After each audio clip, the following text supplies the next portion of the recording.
Woo!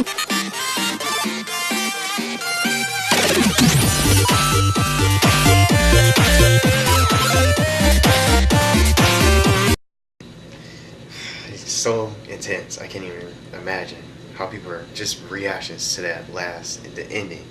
Just intense. Definitely one of the best. And so the crowd was into it. But welcome to my WWE Elimination Chamber 2019 reactions and recap.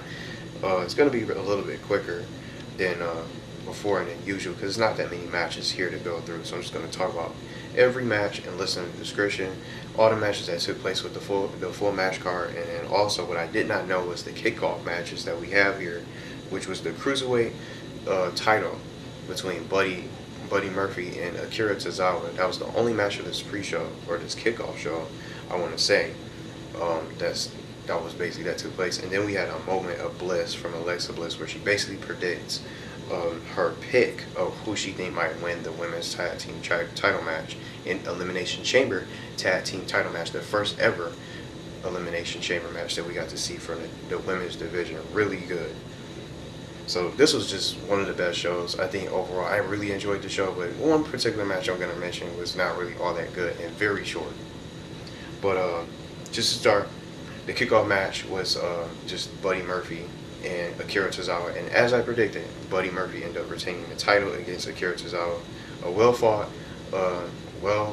valiant effort just put into the match right off the bat.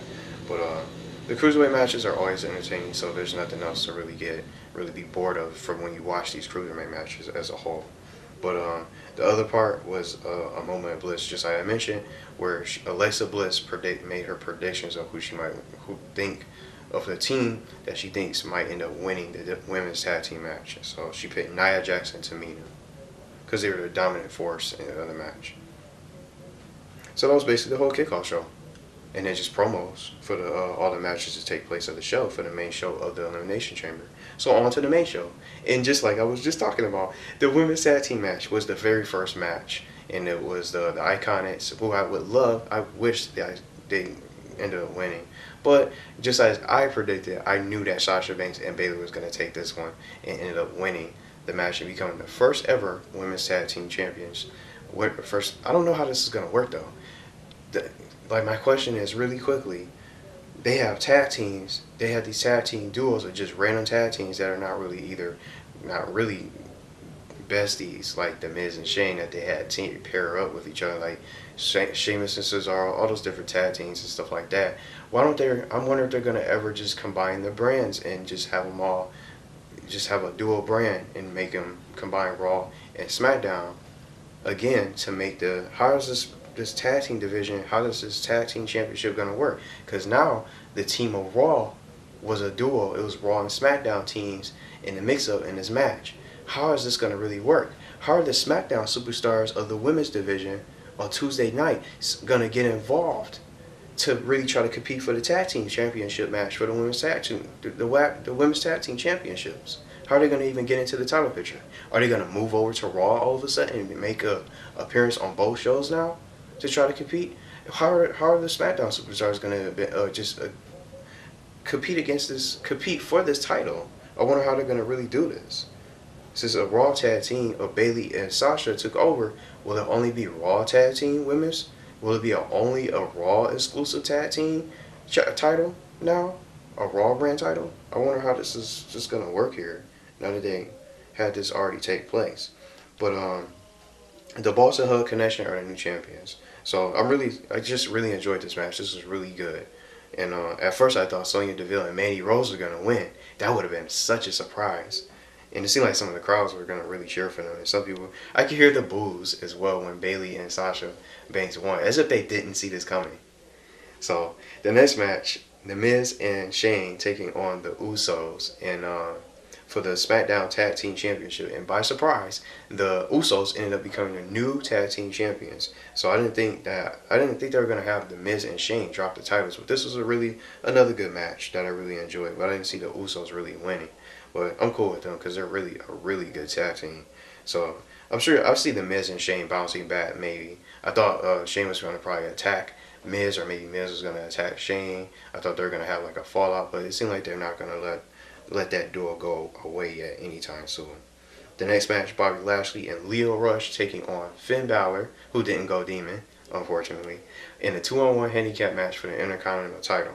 Now, just as I predicted, Finn Balor ended up winning. And I thought, I didn't see this would come. I didn't think this would happen. Bobby Lashley and the hype man, Lio Rush, had a breakup. So that's tough. So I don't know what's going to happen here.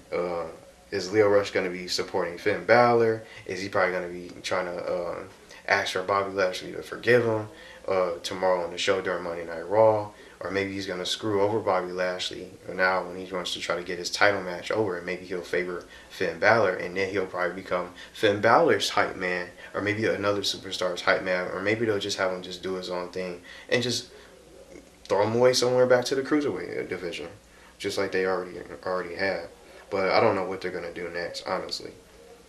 Now this next match was the worst match of the show, and it was the shortest. Ronda Rousey taking on Ruby Riott. Ruby Riott didn't even have a chance in this match at all. So, if I'm being honest, this is just, you can skip this match. Do I have to even tell you who won this match? Ronda Rousey ended up retaining the match, just the championship. But the difference is that I really made note of here, even though it was the worst match of the show, you can definitely skip this. It's not even 15 minutes. 10 to 15 minutes, let alone that long. I don't even know. Very short on the match. But the only thing that you'll probably want to see is Becky Lynch make an appearance, making her way to the ring on crutches, and Charlotte was also at ringside to spectate this match as all of a sudden a new #1 contender for the Raw Tag Team, not the Raw Tag Team, the Raw Women's Championship against Ronda Rousey at WrestleMania. But I still see Becky Lynch is going to find her way into this match. It's going to probably be a triple threat. She might still have a chance to become a champion instead of ending up winning, unless they don't screw her over and have Charlotte win and become a champion, which we already seen before. But I don't have a problem with Charlotte, but I just would like to see someone different really just take over, just get the spotlight from just for a while, when we already have people win over and over, superstars like her win and take over the title for quite a while. So something else that happened is that she got into the ring. Becky Lynch got into the ring with the crutches, and she starts beating down on Charlotte and Ronda Rousey. Eventually, it made it seem like Ronda Rousey was going to help Becky Lynch because she had one of her crutches in her hand as well. So she was going to beat down on Charlotte. But then Becky Lynch just wails on her with the crutches and starts beating them both down. So I guess that can be some kind of highlight of what you would want to see after the match from this short match. And I just feel bad for superstars like Ruby Riott. That's pretty good, very underrated, very overlooked. That I have to agree with. For some out there would probably say the same thing. And I don't know what they're going to do with her now. It's just, she's just filler. That's just why they set this match up, to be honest. The next match, Baron Corbin and Strowman. And just as I predicted, I knew Drew McIntyre would get involved. But guess who else got involved in this match? Bobby Lashley also got involved to interfere in this no disqualification match that they forgot to note in the match card.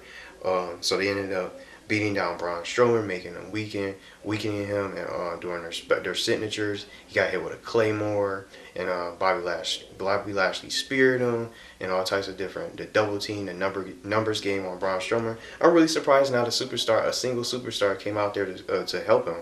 I thought Finn Balor was going to come out to help him, and then another prediction of mine was Dolph Ziggler would come out, maybe as I was watching, maybe he would come out in return and try to help him. But no one ever came out there to help Braun Strowman. It was just pretty bad. So they both Drew McIntyre and Bobby Lashley helped Baron Corbin end up winning the match. Helped Baron Corbin win this match, just as I saw. So I didn't think Bobby Lashley would come out, but now they had Drew McIntyre get involved as well. Now the last match is the Elimination Chamber match. This was the best match by far, and if you gotta see this match, just the best match of the show. I really enjoyed it, and they had Kofi Kingston last longer than I expected. I didn't think they would last. I thought they were gonna eliminate him all early on, give him so much momentum from this past week's Smackdown live show, and just eliminate him so early on. But they didn't. They had him do the same thing, give his momentum, let him do his thing in this match. And when you go to watch this match, this is proof. And superstars like Kofi Kingston that's been in the company for some time now, just like I said before, it shows you that anybody, not just Kofi Kingston, if the writers or anybody out there that they want to push, they can really make anybody can be beatable. Anybody can be good. And I hope that after this match, even though he was the last one standing against Daniel Bryan. I thought he had him. As soon as he ran into that Trouble in Paradise, I thought that was it. But it was too late. I already knew they weren't gonna let that happen. I'm surprised Eric Rowan didn't get involved in the match because they already banned him from ringside from getting involved in the chamber match right in the beginning of the pay-per-view of the event. But this was just amazing. The whole crowd was just rooting for Kofi Kingston. Well deserved from a superstar like him that's been in the company for so long, that's put in the work, so much effort, a valiant effort, amazing match. Just so much. The crowd reaction after the match was amazing. It just made you want him to win, to give him his moment. And even though he did lose, I don't have a problem with any superstar in this match. AJ Styles, Samoa Joe, Jeff Hardy, Randy Orton, Daniel Bryan, and then Kofi Kingston, of course, that was in the match. It just shows that anybody can be good in this company, and anybody can be pushed to be a main eventer. And I hope that, and what I got from this match, Kofi Kingston is definitely going to be a main eventer. Hopefully they do. I don't know what they're going to do with him this next episode of Smackdown. I hope they put him back in the match and have him just challenge Daniel Bryan to at least put him in the match, even if it's a fatal 4-way, a fatal 5-way, or a 6-way. It doesn't matter what they decide to do. As long as they put him in that match as a contender, give him his WrestleMania moment. It'll be so cool to see him win at WrestleMania. I just when I watched this, I could feel for the guy, just the emotion, just his exhaustion during the same match. He did the same thing. He put on the show. You gotta see this. And even if you skip this event, just watch this chamber match, just for Kofi Kingston to see the things that he does, the different counters, the moves, just everything. It just made it seem like it was over, but it was not. Right when Daniel Bryan hit him with one of the knees with his the running knee signature move that he does, it made it seem it was all over, but the match was still going. You just got to check this match out. Just a beautiful match. It ended up in a good fight, a good battle, and good spots, good counter moves. It just surprises the drama, the emotion that you could feel, the intensity. It just kept you wouldn't get bored watching this match. I think this is one of the greatest matches of the year by far, along with that same episode this past Tuesday, SmackDown Live. You're going to get the same feeling from watching this chamber match. So definitely check it out. But unfortunately, he just did not end up winning. I thought he was going to win.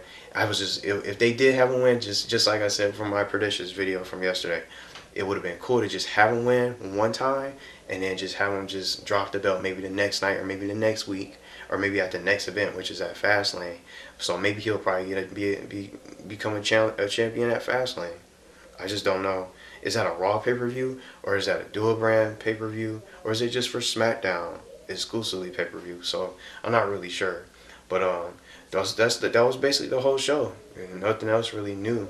For new matches and all, but Brock Lesnar didn't even have a match. He didn't compete. The Raw men's didn't even have a chamber match of their own, because guess what? Brock Lesnar is the champion. So Seth Rollins didn't have a match. The U.S. title wasn't even on the line again. So I don't know what's gonna really happen here. I don't know what they're gonna do with certain superstars. I don't know. I'm just hoping that they do give Kofi Kingston another chance, put him back in the main event, put him in the main event, give him a title shot. He deserves that title shot, and based on the performance that he did this past week in this event tonight, he definitely deserves a spotlight in the main event, or just deserving of a championship opportunity after his match that he put against Daniel Bryan, because he can beat him. I'm sure he can, and any superstar can become champion. Again, when you watch this, anybody can be great when you go to watch this particular match. But that's my reactions. That's my recap for the Elimination Chamber. Thanks for watching. Let me know what you guys thought about it, your favorite match, and what you guys enjoyed better and from the matches today for this event. But I just don't know what they're going to do. I just can't wait to see SmackDown and just basically show tomorrow to see what everything that's going to happen. But I'm really curious about how they're going to do this tag team championship for the women's division, because it could be a dual brand, or it could be something that I can see that's only for Raw. But I don't know if they're going to do it for SmackDown, or maybe they'll just do something, just have it be defended at pay-per-views only.